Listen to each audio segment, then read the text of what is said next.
But let's start off on a serious note here, gentlemen, because the Canadian men's national team, they're in the thick of a tournament right now. They're in the Gold Cup. Quick turnaround, as we know, from Nations League. We know this is a different roster as well.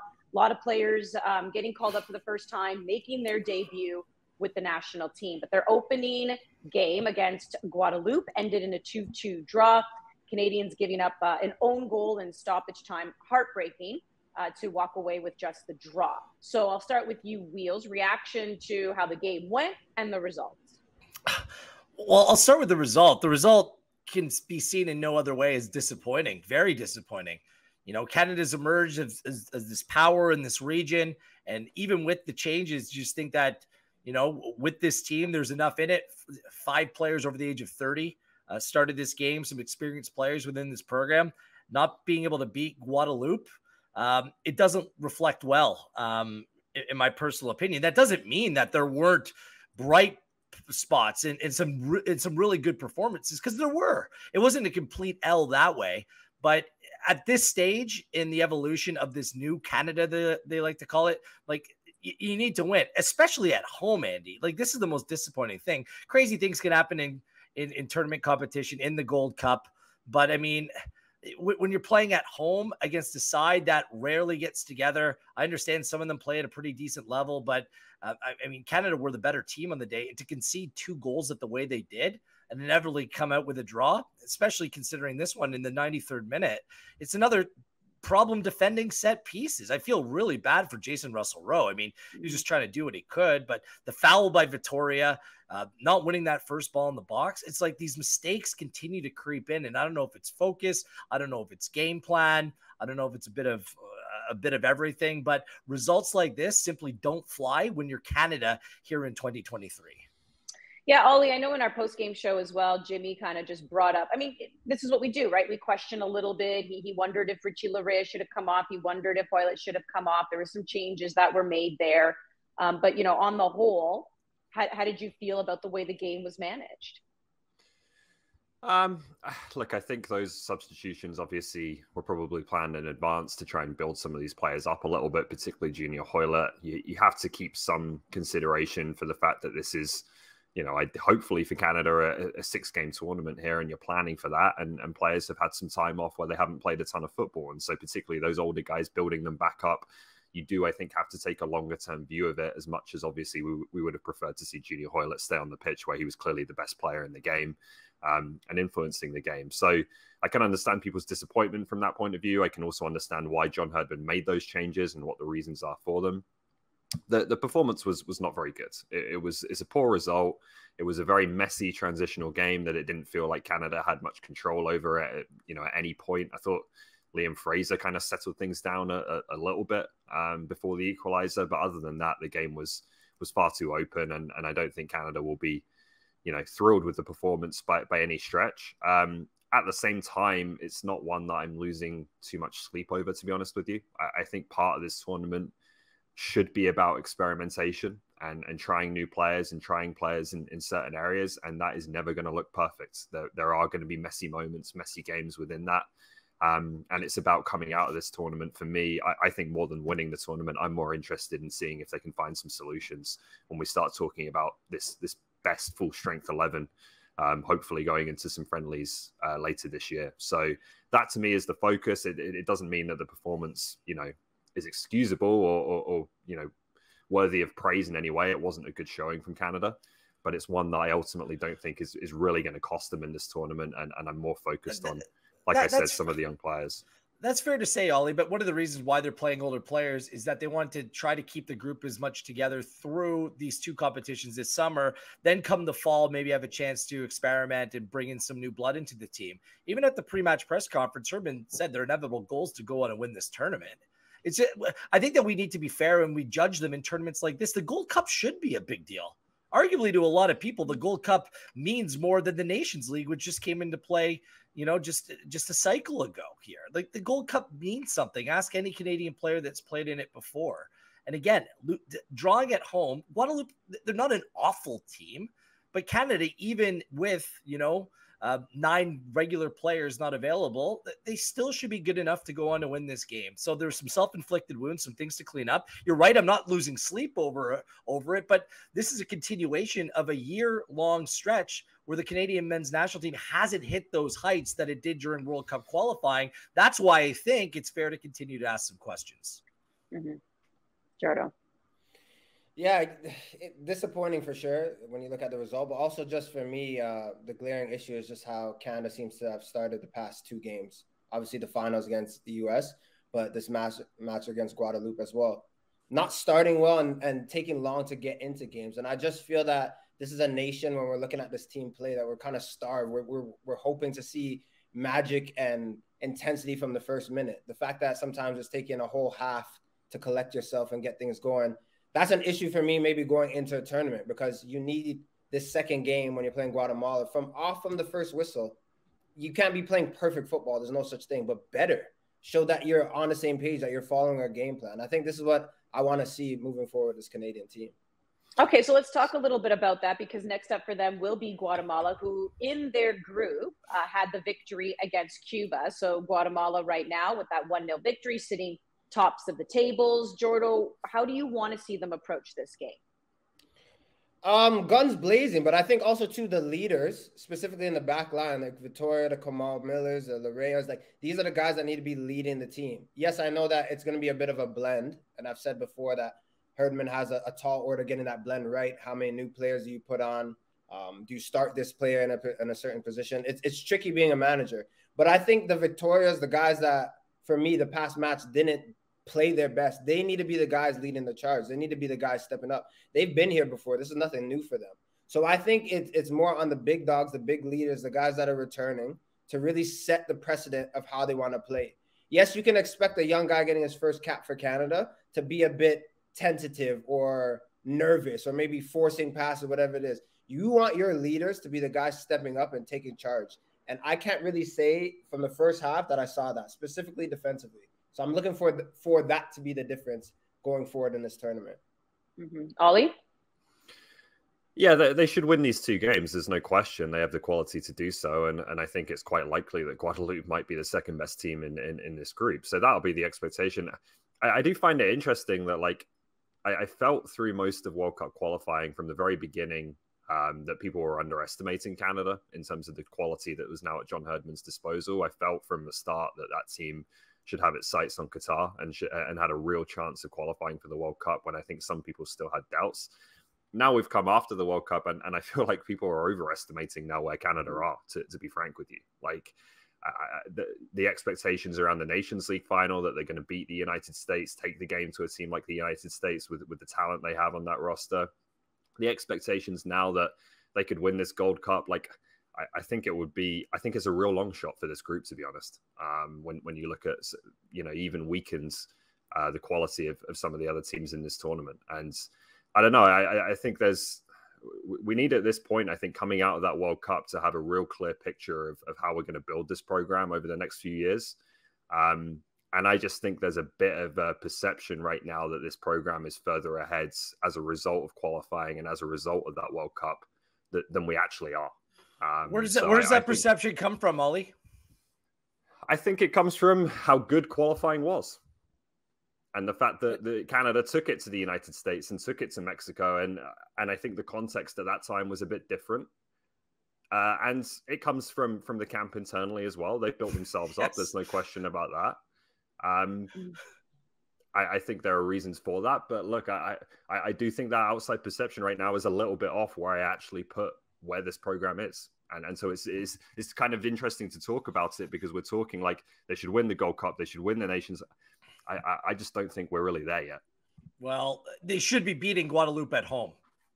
Agreed. Come on. Like you might be lowering the standards. Internally, they've raised it.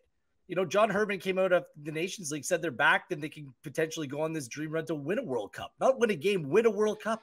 Kyle Larin, and I'm not besmirching any of these people. Kyle Larin came out and said that they were the Kings of Concacaf. Like that. Who cares if Gareth Wheeler says it? But when Kyle Larin says it, you start listening. They've set their own expectations. They sat out a game in order to try to get more for the program.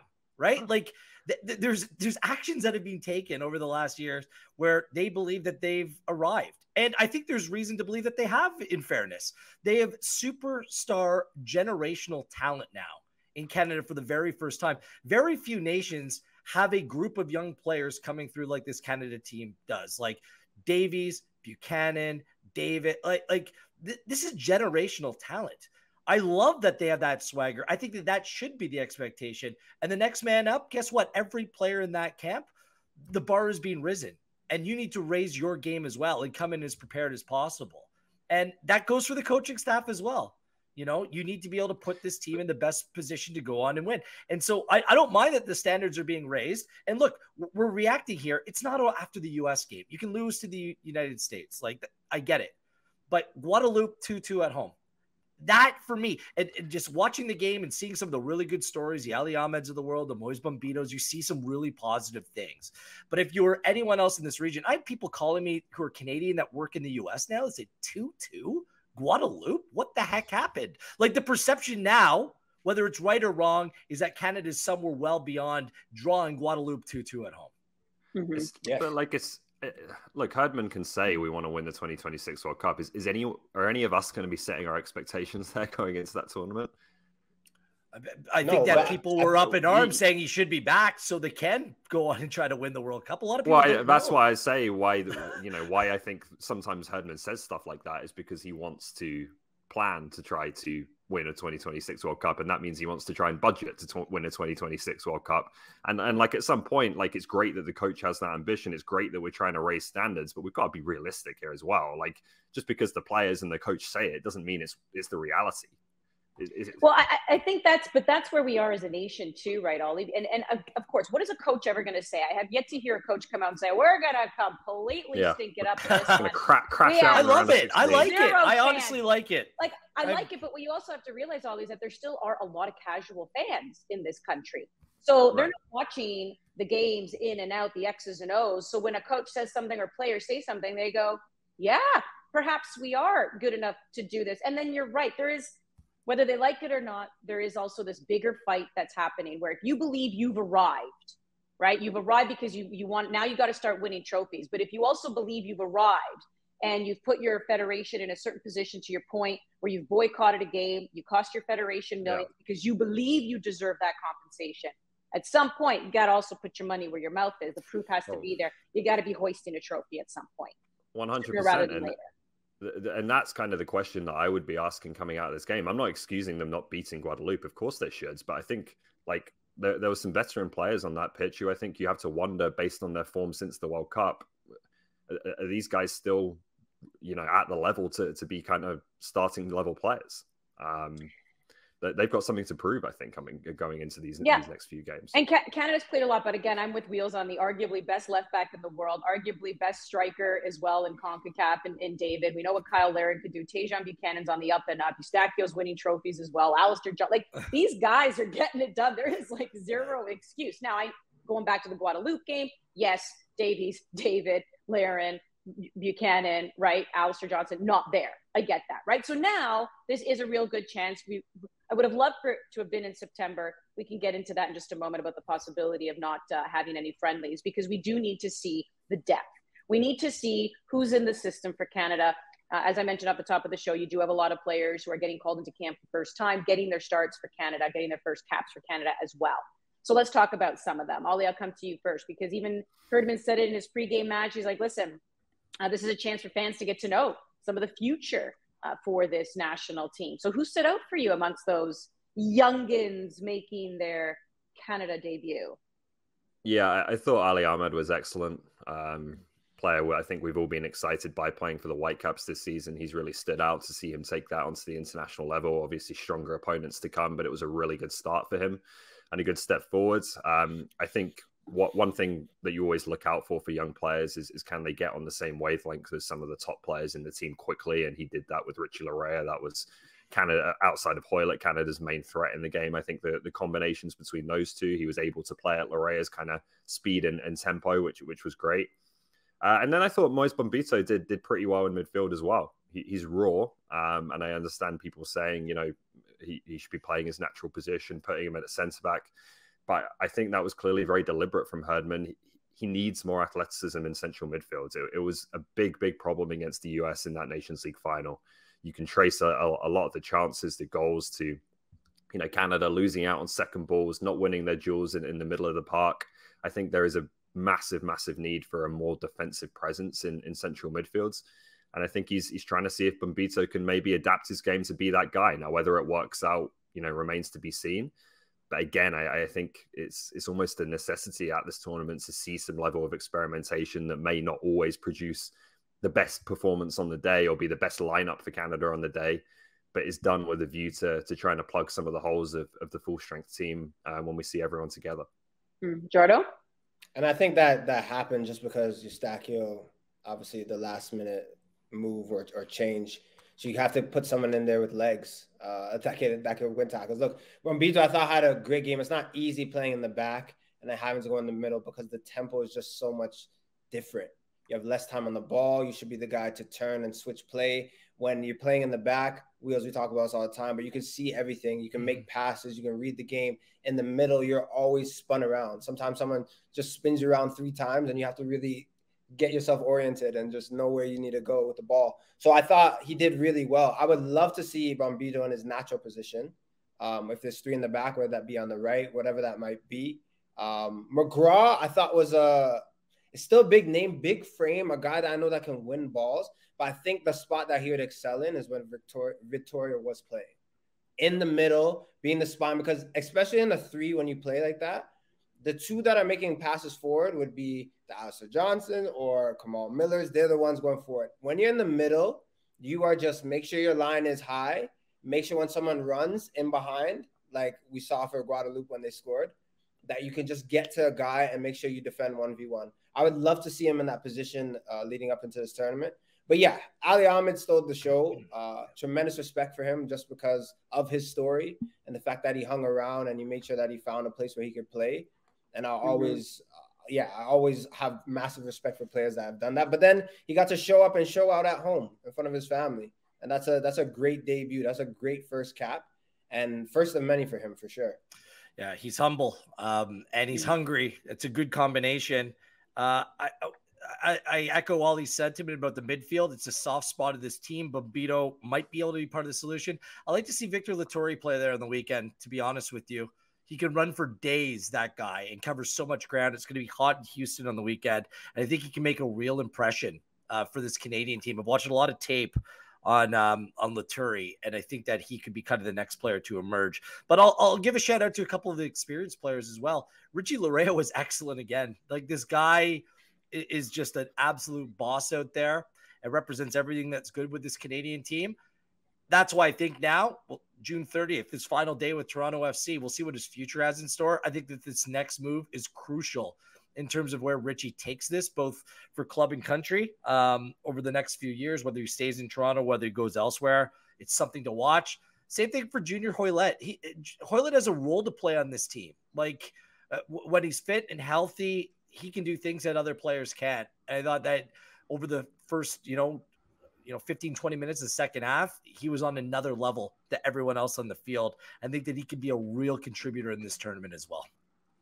All right, so next up for Canada in the Gold Cup will be Guatemala, July 1st. Happy Canada Day, everybody. We get you started on One Soccer at 9:30 p.m. Eastern Time.